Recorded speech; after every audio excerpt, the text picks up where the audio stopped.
On raconte qu'un cow-boy crut un jour avoir fait l'affaire du siècle en achetant un cheval sauvage. Mais lorsque le chef Apache honora sa part de l'accord, l'homme resta pétrifié. Il ne lui remit pas seulement l'animal, mais aussi ses 2 filles. À partir de cet instant, le destin du cow-boy prit un tournant qu'il n'aurait jamais pu imaginer, une route marquée par la rédemption, l'équilibre et un amour ancestral. Sous le soleil brûlant du midi, les plaines de l'Ouest s'étendaient à perte de vue. Michael Reed, le chapeau incliné et la poussière collée à ses bottes, descendit de sa monture fatiguée. Ses yeux d'acier et son pas assuré trahissaient un homme forgé par la survie. Depuis 3 semaines, il cherchait un nouveau cheval. Le sien s'était noyé en traversant un fleuve en crue. Ses économies, enfermées dans une petite bourse de cuir, suffisaient à peine, mais sa détermination valait plus que l'or. Il avait entendu dire qu'une tribu, les Nathan, échangeait des chevaux contre de l'argent ou des provisions. Alors il avait chevauché jusqu'à la frontière des montagnes rouges, là où la terre se perd dans la chaleur du désert.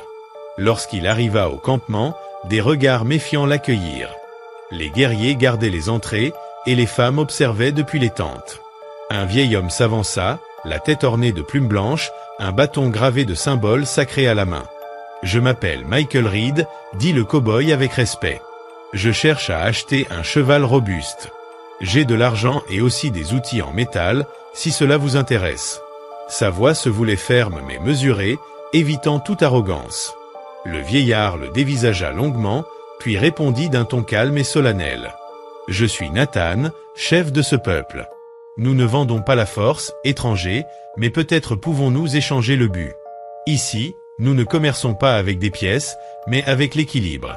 Sais-tu ce que cela signifie, cow-boy » Michael resta silencieux. Il n'avait jamais traité avec un homme qui parlait avec autant de paix et d'autorité. Finalement, il hocha la tête, acceptant le mystère du marché qu'il ne comprenait pas encore. Le chef montra une prairie où paissaient plusieurs chevaux puissants, au pelage étincelant sous le soleil. Michael s'approcha, fasciné. Il caressa l'encolure d'un étalon brun sombre dont le regard calme lui inspira confiance.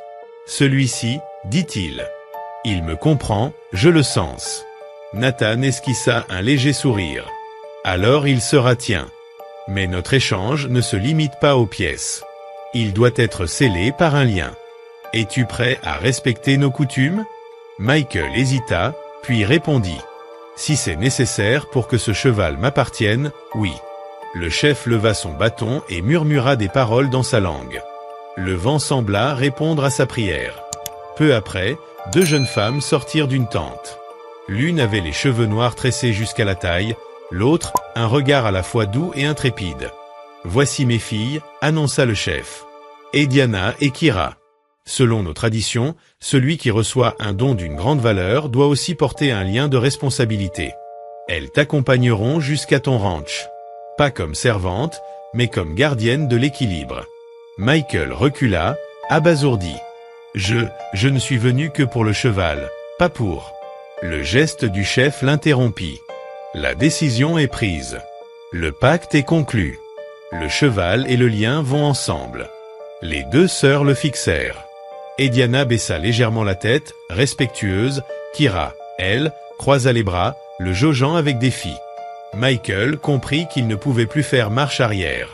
Il serra la main du chef, le vent fit bruire les plumes comme pour bénir l'accord. Cette même après-midi, il prit la route du retour, suivi du cheval et des 2 jeunes femmes. Le silence pesait entre eux, troublé seulement par le bruit des sabots sur la terre sèche et le vent glissant entre les roches. « Je ne comprends pas pourquoi ton père t'a envoyé avec moi », finit-il par dire sans se retourner. Ediana répondit calmement. « Nous ne venons pas pour toi, mais pour lui, le cheval. Il doit apprendre à te faire confiance, et toi à lui. » Michael fronça les sourcils. « Je croyais qu'il suffisait de le nourrir et de le monter. » Kira eut un petit rire moqueur. « Les hommes pensent toujours que tout peut s'acheter ou se dompter. Mais les esprits ne connaissent pas les pièces d'argent. » Le cow-boy garda le silence, troublé par leurs paroles. Lorsque le soleil se coucha, ils s'arrêtèrent près d'un ruisseau. Ediana alluma un feu tandis que Kira ramenait du bois sec. Leurs gestes étaient précis, harmonieux, presque rituels. Michael les observait, intrigué par cette sérénité silencieuse. « Vous obéissez toujours à votre père sans discuter ?» demanda-t-il. Et Diana leva les yeux du feu. Nous ne désobéissons pas. Nous suivons le chemin qu'il voit au-delà de l'horizon. Nous marchons dans ses traces, jusqu'à comprendre pourquoi. Ces mots le laissèrent muet. Son monde reposait sur les contrats, les lois et l'argent. Le leur sur l'équilibre, le destin et l'esprit. Cette nuit-là, tandis que les flammes dansaient sur leurs visages, Michael sentit pour la première fois que ces femmes n'étaient pas des compagnes ordinaires. Elles étaient un miroir, un rappel silencieux de quelque chose qu'il avait oublié, l'âme. Avant de dormir, Ediana s'approcha du cheval, posa sa main sur son front et murmura quelques mots dans sa langue. L'animal s'inclina doucement, apaisé. Michael regardait, fasciné, comme témoin d'un mystère sacré. Au matin, ils reprirent la route.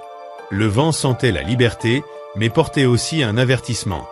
Michael savait qu'il ne reviendrait plus jamais le même. Le cheval, les deux sœurs, ce pacte étrange, tout cela formait une épreuve dont il ne saisissait pas encore le sens. Chaque pas résonnait comme le début d'une histoire qu'aucune monnaie ne pourrait acheter, celle d'un homme invité à apprendre la véritable valeur du lien entre l'esprit, la terre et le cœur. Ce soir-là, Michael comprit que, pour ces deux femmes venues d'un autre monde, chaque geste portait un sens plus profond.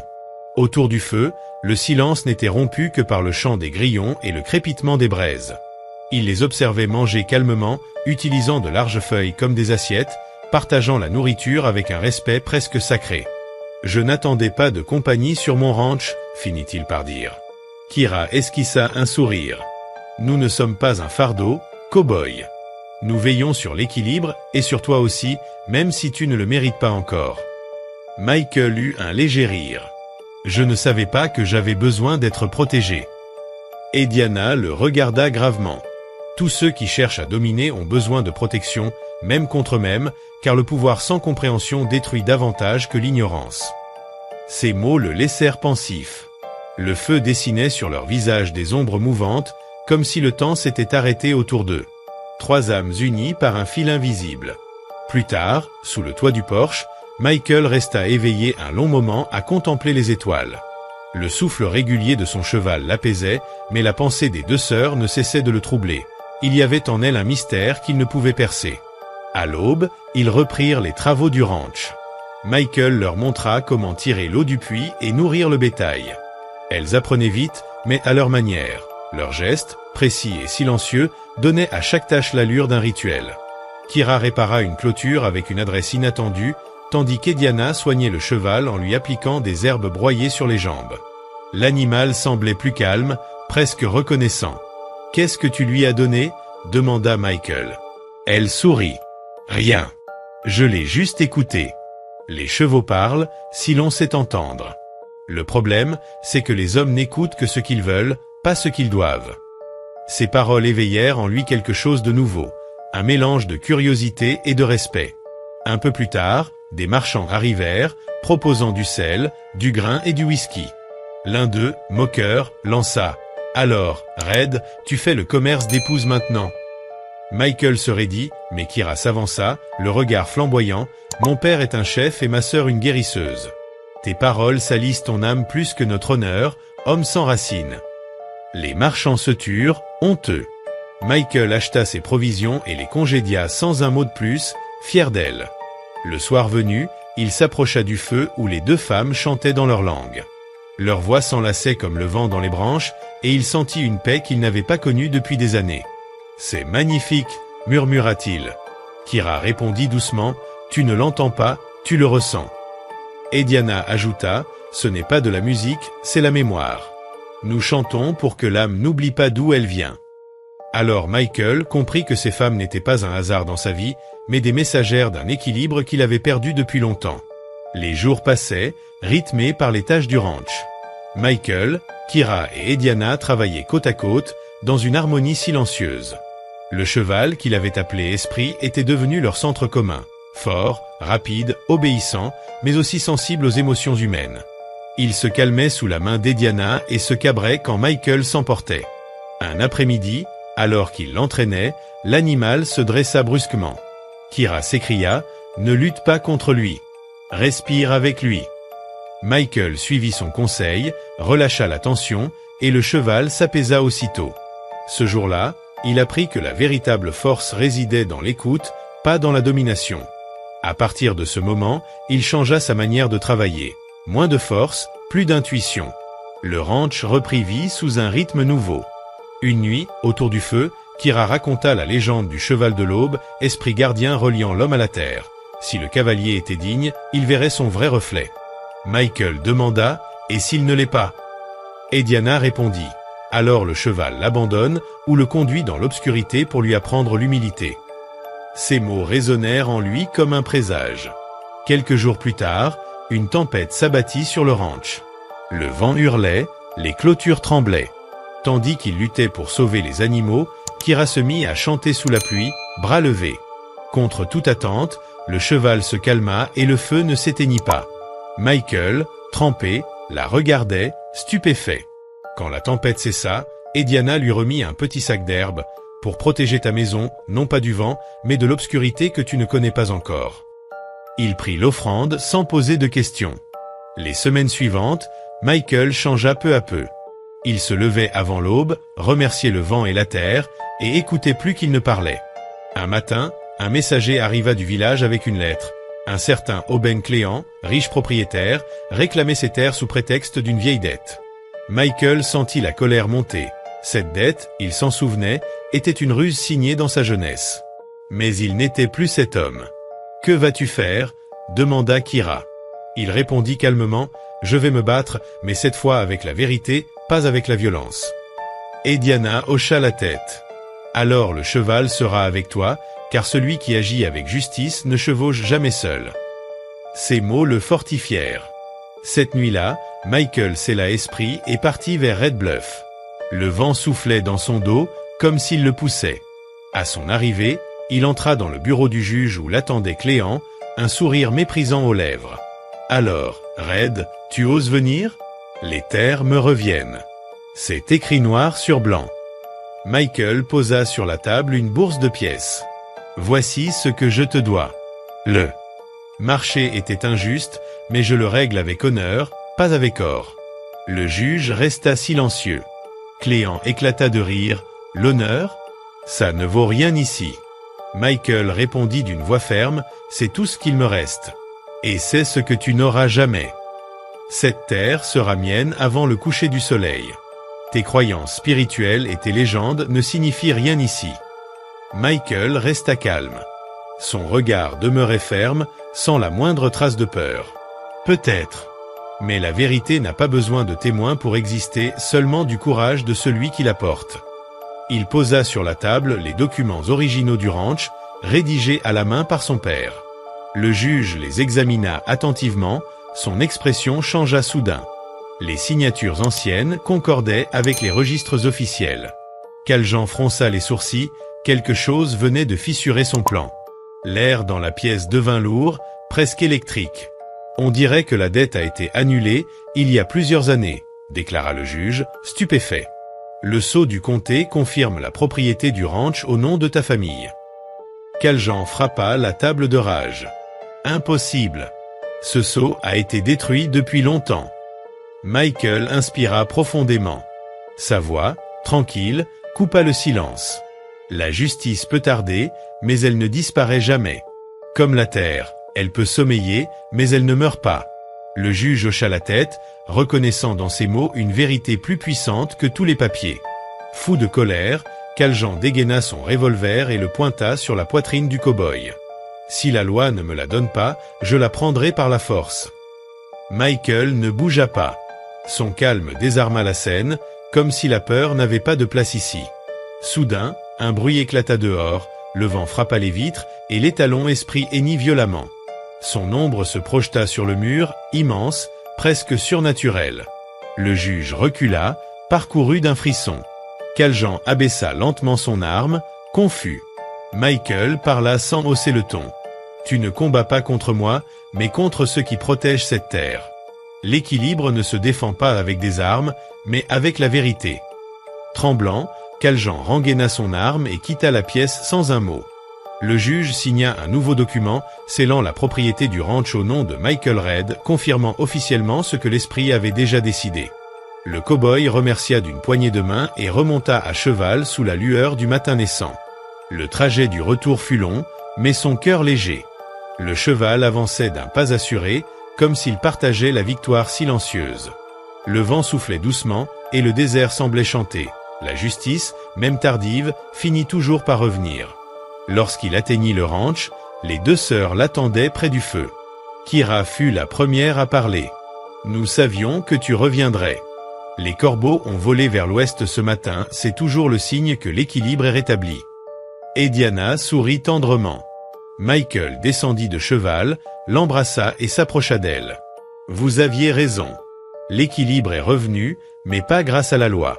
Grâce à ce que vous m'avez appris. » Kira acquiesça. La loi des hommes change, celle de la terre non. Ce soir-là, ils partagèrent un repas simple, viande grillée et maïs rôti. Sous le ciel étoilé, Diana entonna une mélodie ancienne pendant que Kira dansait autour du feu. Sa silhouette illuminée semblait flotter, reliant le monde visible à l'invisible. Michael les observait en silence, comprenant que ces femmes avaient apporté dans sa vie quelque chose qu'il ignorait chercher. Une connexion perdue avec l'essentiel, la terre, les animaux et lui-même. Un lien plus fort que toutes les lois écrites. Quand la danse prit fin, Diana posa la main sur la poitrine du cow-boy. L'équilibre vit désormais en toi. Mais souviens-toi, celui qui reçoit ce don doit le protéger. Si ton cœur se souille, l'esprit du cheval s'éloignera.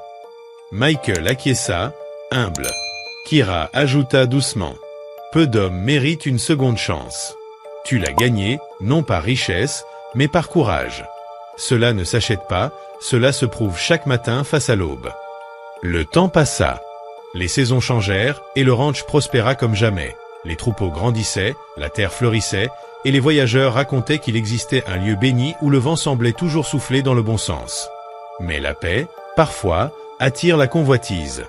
Une nuit, alors que Michael vérifiait l'enclos, des bruits étranges vinrent du bois. Le cheval s'agita, nerveux. Kira sortit avec une torche et cria « Ne t'approche pas, il y a des ombres dans le vent. » 3 hommes surgirent des arbres, des bandits à la solde de Caljan venus chercher vengeance. Michael attrapa son fusil, se protégeant derrière la clôture. Diana courut vers l'écurie pour protéger le cheval, tandis que Kira arma son arc. Les coups de feu éclatèrent dans la nuit. Le feu éclairait le champ de bataille. Michael tirait avec précision, mais ils étaient trop nombreux. L'un d'eux s'approcha dans son dos, jusqu'à ce qu'une flèche siffle dans l'obscurité. Kira, droite comme une guerrière, venait de frapper. Sa flèche fit reculer les assaillants et soudain, un tonnerre gronda dans un ciel pourtant clair. Le cheval esprit hennit furieusement, frappant le sol. L'air vibra d'énergie. Les bandits prirent la fuite, croyant que le désert leur envoyait une vengeance divine. Épuisé, Michael tomba à genoux. Diana posa une main sur son épaule. L'équilibre se défend seul quand le cœur est pur. Le reste n'est que bruit. Au matin, le calme revint. Michael regarda les 2 sœurs avec gratitude. Sans elles, il aurait perdu bien plus que sa terre, il aurait perdu son âme. Dès lors, chaque jour fut un acte de remerciement. Diana lui apprit à écouter le vent, à comprendre quand la terre demandait du repos et quand les animaux voulaient parler. Kira, elle, lui enseigna le maniement de l'arc. Toute arme n'existe que pour protéger, jamais pour dominer.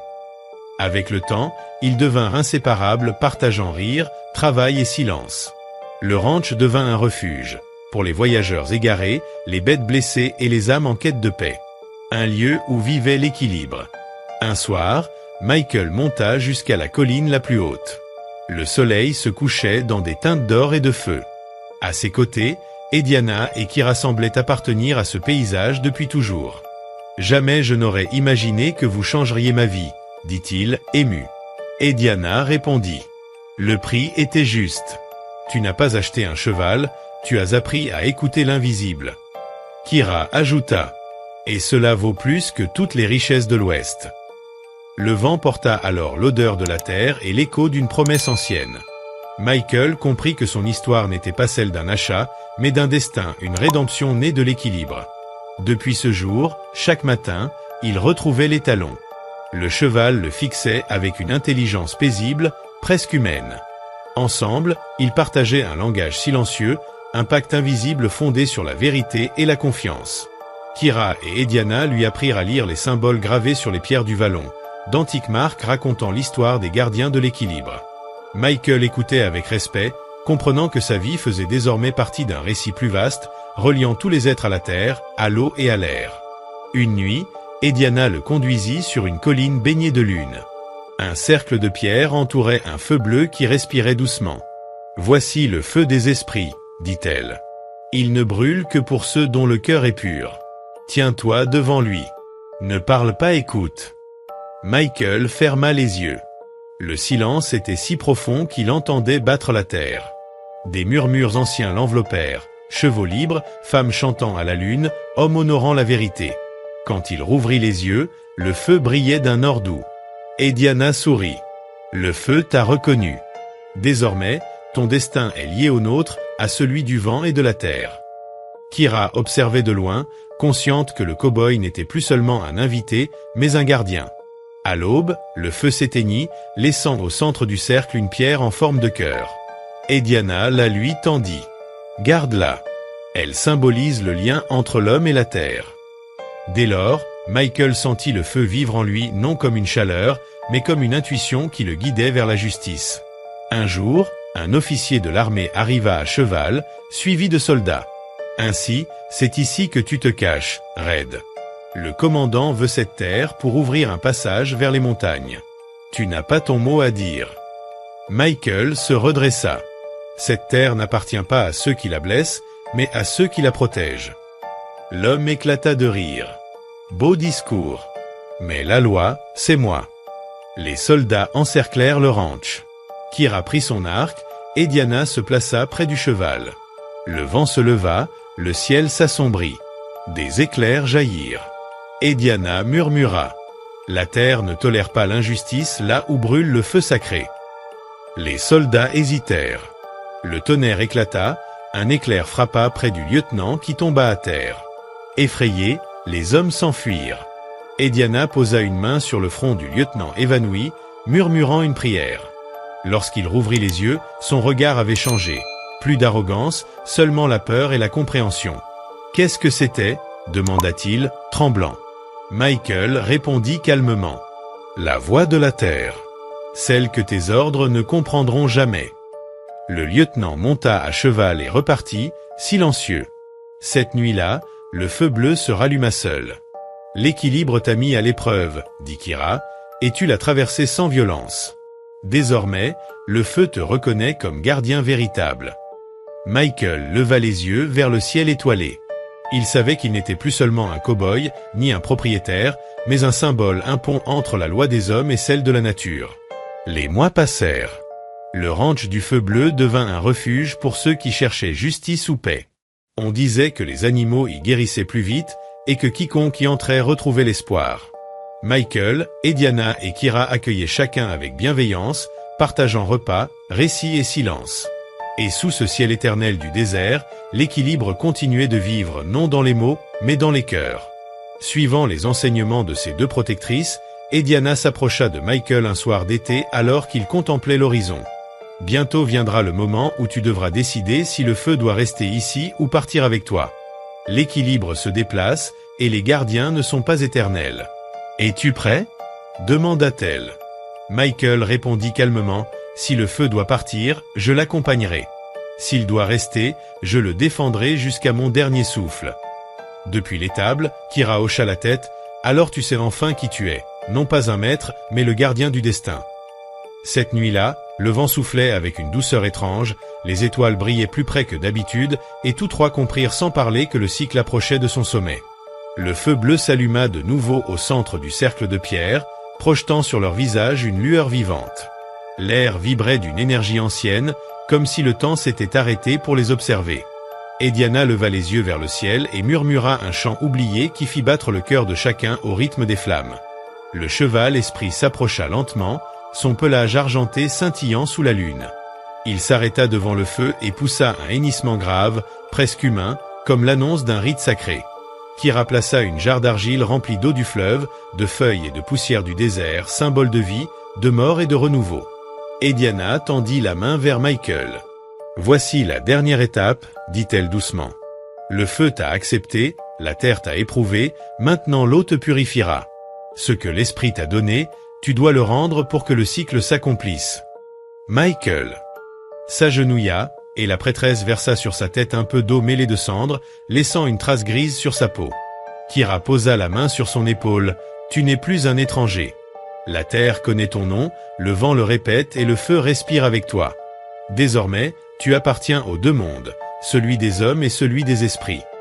Le cheval toucha son épaule de son museau, et Michael comprit qu'il ne s'agissait pas d'un simple animal, mais d'un messager venu du chef qui, autrefois, avait tout déclenché par un pacte ancien. Soudain, les flammes devinrent dorées puis blanches, le vent se leva et une voix puissante résonna, l'équilibre est rétabli. Le cycle est accompli. La terre remercie. Les trois compagnons se regardèrent, émus aux larmes. Le feu s'éteignit lentement, laissant à sa place une pierre lumineuse, battant comme un cœur vivant. Et Diana la remit à Michael, garde-la près de ton âme. Elle ne vient ni de l'or ni de la terre, mais du chemin que tu as choisi. Celui du respect, de la compassion et de la force, le sentier du gardien du feu bleu. Michael rangea la pierre dans un petit sac de cuir suspendu à son cou. Le silence qui suivit était pur, habité seulement par les étoiles et le souffle du vent. À l'aube, le feu s'était dissipé, ne laissant qu'un parfum de cendre. Quand le feu dort, les gardiens veillent, murmura Ediana. Sa flamme vit désormais en toi. Protège-la comme la vie elle-même. Les mois suivants furent paisibles. La pluie tomba à point, les récoltes furent généreuses, et le ranch devint un havre pour ceux qui cherchaient la paix. Hommes, femmes, enfants et bêtes blessées y trouvaient refuge, attirés par la bienveillance du ranch au cœur d'or. Michael, Kira et Ediana travaillaient sans relâche, mais avec gratitude. Chaque jour était une offrande à l'équilibre retrouvé. Un jour, des hommes venus du nord arrivèrent, anciens soldats aux drapeaux déchirés, lassés des guerres. Michael les accueillit, partagea sa nourriture et leur parla du feu, du vent et de la terre, leur enseignant que chacun peut retrouver l'équilibre s'il apprend à écouter. Touchés, ils restèrent, bâtirent des clôtures, semèrent du maïs et jurèrent de ne plus jamais brandir d'armes injustes. Le ranch devint alors une communauté d'âmes réconciliées, où la musique emplissait les soirs et où chaque aube portait l'espérance. Un matin, Michael sentit un appel dans le vent. Il enfourcha son cheval et monta la colline du feu. Sur les pierres reposait une plume blanche et une ombre semblait lui faire signe. Il comprit, le cycle était complet. Dans le vent, il entendit la voix du chef, « Tu as bien agi, fils de l'Ouest. L'équilibre demeure, le feu repose, et mes filles sont en paix. Ton rôle n'est plus de porter, mais d'enseigner. » Les larmes aux yeux, Michael redescendit au ranch et déclara, « Ce lieu n'appartient à personne, il appartient à tous. Protégez-le comme la terre protège ceux qui l'aiment. » Les années passèrent, ses cheveux grisonnèrent, mais son regard resta vif. Les enfants suivaient ses pas, fascinés par ses récits du cheval esprit et des deux sœurs du chef. Kira et Ediana, vieillies avec grâce, continuaient à marcher au bord du fleuve. Et chaque soir, trois ombres se dessinaient sur la colline, rappelant que le respect maintient vivant l'équilibre du monde. Quand Michael mourut, le feu bleu s'alluma de lui-même une dernière fois, illuminant tout le ranch. Le cheval esprit hennit vers le ciel avant de disparaître, laissant des traces lumineuses dans le sable. Nul ne pleura de tristesse. Il savait que le gardien s'en était allé, mais que son esprit resterait pour veiller sur la terre et le vent. On dit que, les nuits de pleine lune, une silhouette à cheval brille sur la colline, entourée de deux femmes de lumière, gardiennes éternelles du feu et de l'âme de l'Ouest. Là où jadis régnait la douleur et la convoitise, fleurissent désormais la paix, le partage et la foi. Le feu bleu devint le symbole d'un équilibre éternel. Ainsi, la légende du cow-boy qui avait donné 12 pour un cheval se transforma en histoire sacrée que le vent raconte encore aux montagnes. Le vrai courage ne s'achète pas, il se mérite par la justice, l'humilité et l'amour de la terre. Les années passèrent, et le ranch devint un lieu de légende vivante. Les enfants apprenaient à respecter la terre et les animaux, à écouter le vent et à comprendre le langage des étoiles. Michael, maintenant âgé mais toujours vigilant, racontait aux nouveaux venus l'histoire du feu bleu, du cheval esprit et des filles du chef Apache, transmettant à chaque parole le courage, la patience et l'harmonie qu'il avait appris. Kira et Ediana, mains ridées mais cœurs encore vifs, guidaient les novices dans l'art des herbes, des chants anciens et des rites de la nature. Chaque soir, Le ciel semblait écouter leurs prières et chaque matin, la lumière du soleil illuminait les pierres où autrefois brûlait le feu sacré. Même après le départ de Michael, le feu bleu continuait de brûler dans les cœurs de ceux qui avaient connu son pouvoir. Les voyageurs racontaient avoir vu des lueurs argentées sur la colline au clair de lune, accompagnées de silhouettes féminines baignées de lumière.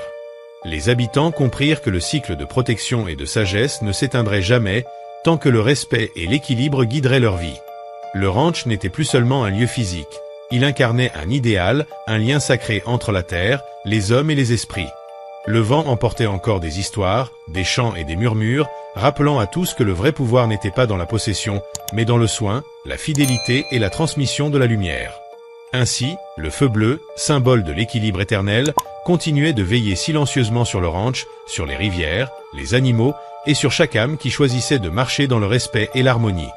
Et quelque part, dans la poussière dorée du matin ou dans la brume des collines, on pouvait sentir la présence de Michael, de Kira et d'Ediana, gardiens invisibles mais toujours attentifs, témoins éternels d'un cycle clos mais vivant à jamais.